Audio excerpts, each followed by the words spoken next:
encouraging seperti dalam public service, you see supporting service especially, we have exceeded probably more than 50%, and education service seperti itu juga more than 50%. Malah di kampus, hampir semua kampus, population wanita jauh lebih hebat daripada anak lelaki. So on that area, we are doing just fine, very very fine. Namun pun begitu, dalam bidang-bidang yang lain, termasuk politics, kita masih lagi terkebelakang kalau bandingkan dengan beberapa negara yang lain. This is the area that we want to push supaya participation of young ladies and to be more active, then probably you take a bigger role on that. Yang keduanya tentang anak-anak muda. Bagaimana negara ini dan juga negara ASEAN ini harus ditinggalkan kepada anak-anak muda. Because anak muda sekarang, hari ini ialah the future leaders. This is where I think all effort, semua tindak tanduk kita, planning kita, mesti mengambil kira apakah yang diharapkan oleh anak-anak muda kita dalam semua bidang. Bukan saja bidang politik, tetapi juga semua bidang. Bidang ekonomi, bidang sosial, pendidikan, lain-lain bidang, termasuklah bidang politik. Jadi perancangan yang penting, perancangan jitu, harus dipastikan. Apatah lagi dunia juga sedang memerhatikan ataupun sedang membincangkan masalah climate change. I think this is the area that young people should look into, and especially the leaders today juga dalam merancang juga kena lihat tentang climate change, tentang food security, tentang digitalization, tentang innovation and AI, dan sudah tentu sebagai negara-negara di ASEAN, kita juga nak mempertahankan kestabilan kita, especially we are in the zone of peace, freedom, and neutrality, ZOFAN.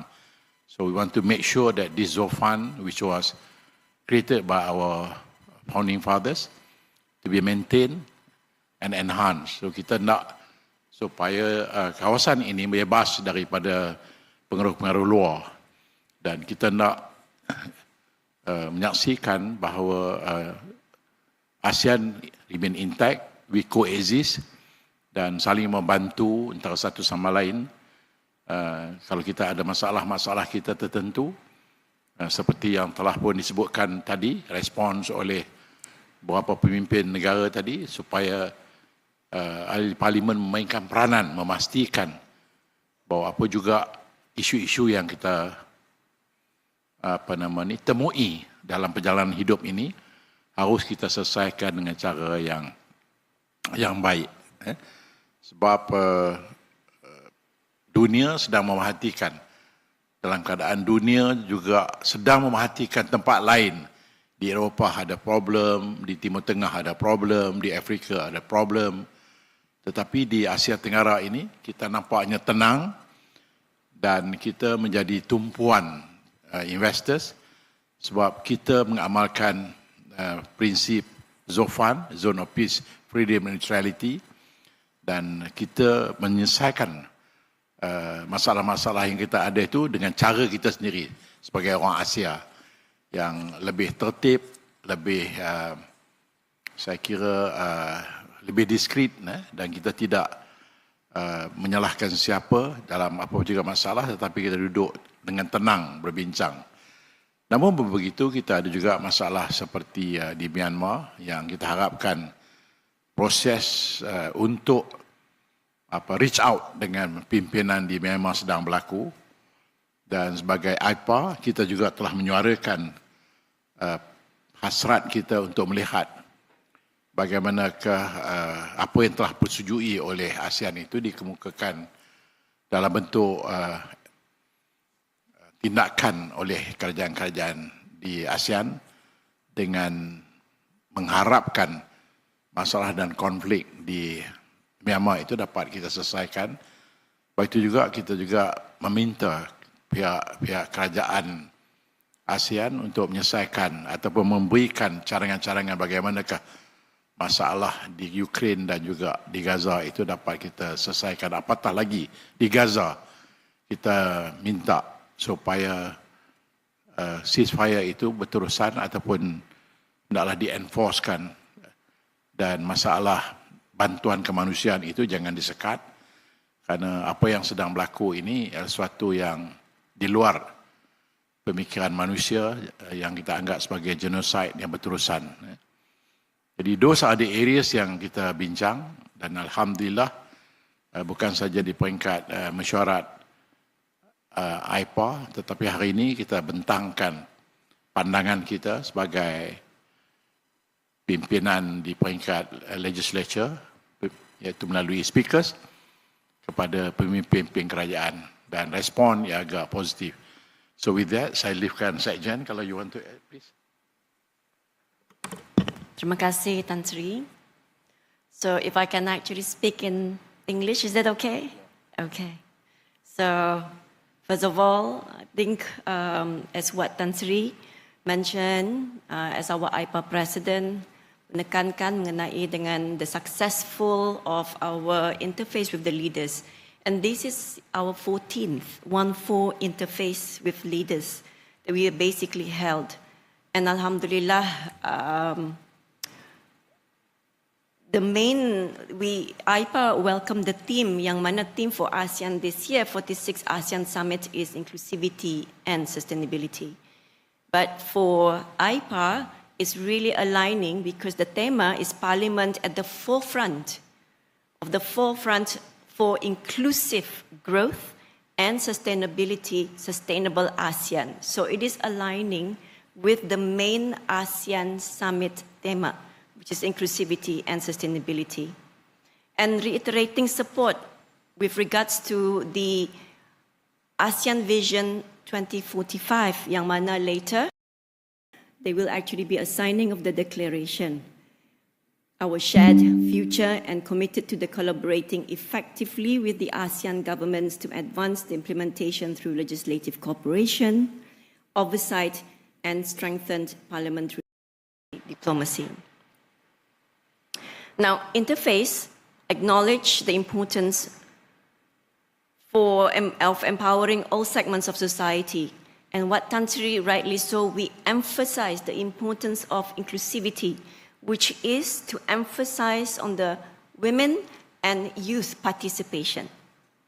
And recent engagement, we also had yang fourth meeting of the coordinating committee of the women parliamentarians, we just had in Kuching, Sarawak, and also the second consultative meeting of the young parliamentarians of AIPA, also 2 weeks ago in Selangor, reinforced the need of gender balance representation and future-oriented policy approaches to build a resilient ASEAN. On the economic and environmental front, AIPA called for enhanced legislative support to accelerate digital integration, foster sustainable technology infrastructure, and to promote green finance and investment. Sebagaimana Tan Sri menekankan, so we welcome ongoing initiatives such as our current, the ASEAN Digital Integration Framework, and to also reaffirm its commitment to supporting the non-traditional security issues, including the climate change, food security, and also energy resilience. Now, in alignment to the ASEAN outlook on the Indo-Pacific, AIPA also reiterated its unwavering support, especially on peace, international law, and regional stability. It advocated for continued dialogue and diplomacy in addressing the geopolitical developments, as Tan Sri, our AIPA President, menekankan with regards to the issue that currently in Myanmar, South China Sea, Gaza, Ukraine. Now, concluding the interface, AIPA member parliaments echoed a unified call for governments and legislatures to move forward together in building a peaceful, inclusive and resilient ASEAN, where development is equitable and all voices are represented in shaping the region's collective future.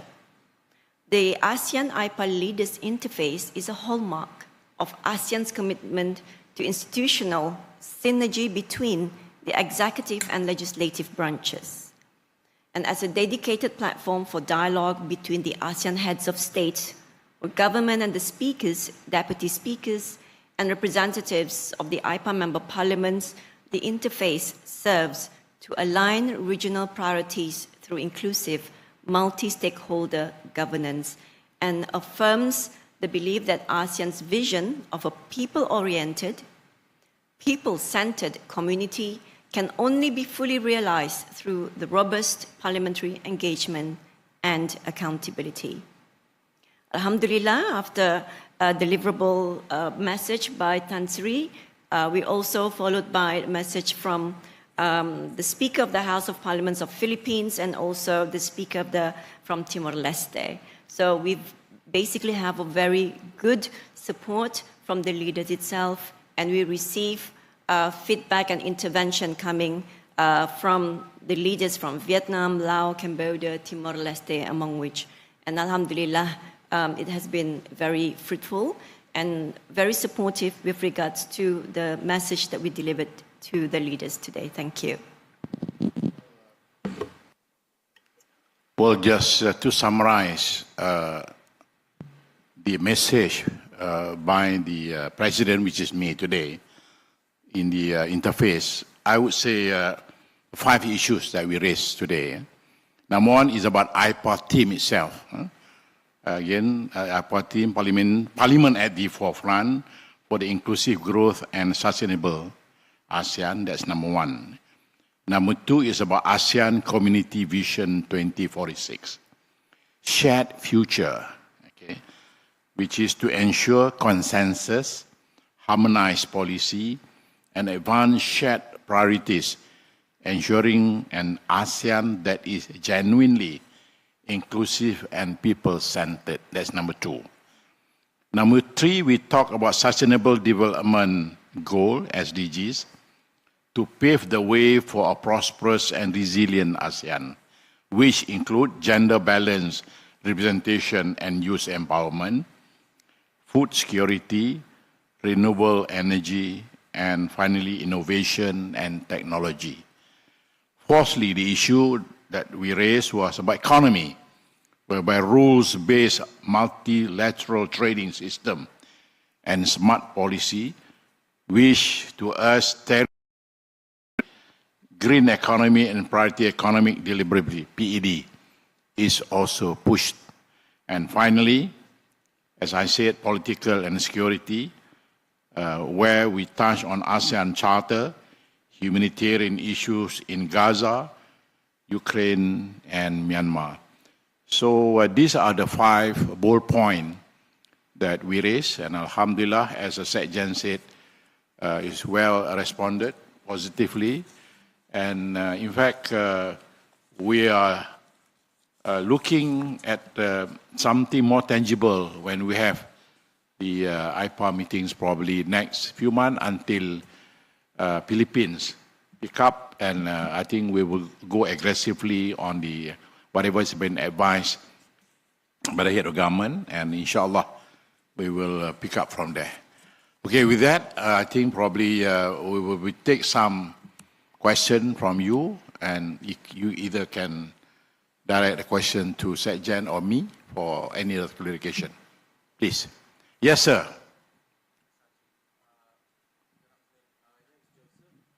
Yes, Joseph. Hi, good afternoon. Where are you from, Joseph? Hello. Yeah, hi, sorry. Joseph from the South China Morning Post. All right. I've got 2 very quick questions.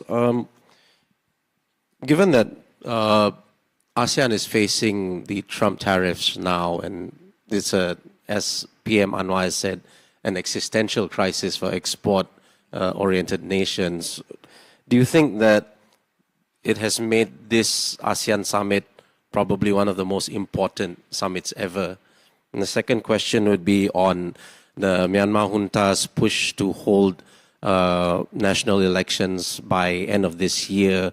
What is ASEAN's position? Are they trying to tell them no, sort out the humanitarian stuff first before that? Thank you. Thank you, Joseph. I think as far as issues on tariff, the leaders have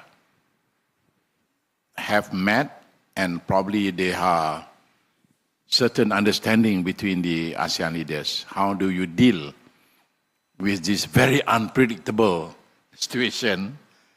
And in the meantime, I guess the number one is consensusly, the ASEAN leaders has approached a way how to handle with whatever the President of America is saying. But nevertheless, I guess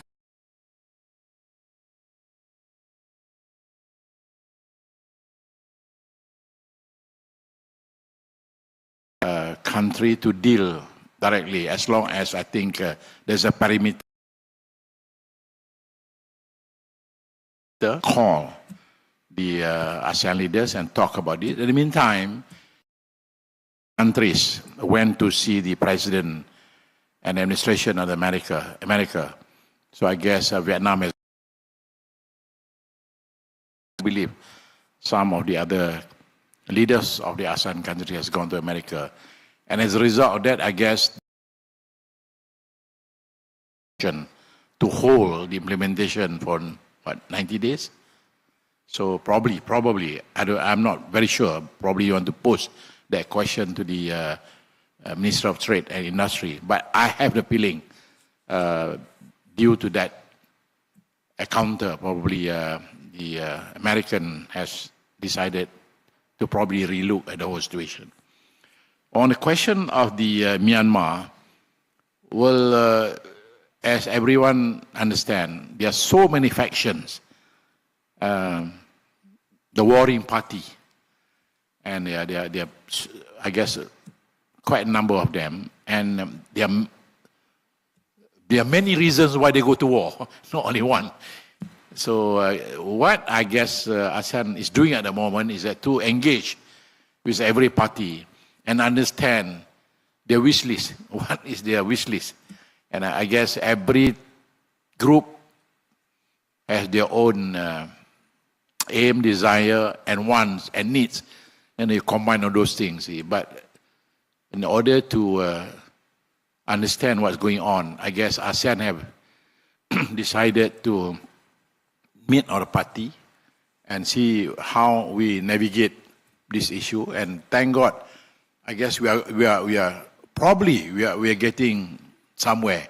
We are getting somewhere, and some of good response are from the parties that are having conflicts there, which I believe somehow or other they are responding to our call, so that we hope that some kind of understanding could be met, and without interference from the outside, we handle things the way we do, ASEAN way, and I guess I think inshallah I can see a bright light at the end of the tunnel. Probably not this year, probably next year, but things are happening positively. Okay, yes, sir. Thank you very much. Yes, sir. Gentlemen, yes. Thank you, Excellency. My name is Samir Alawi from Al Jazeera TV. Al Jazeera. Excellency, yesterday the Foreign Minister of Malaysia was calling to break the silence on Palestine. Break the silence on Palestine. Palestine, especially when we are seeing the continuous genocide and mass killing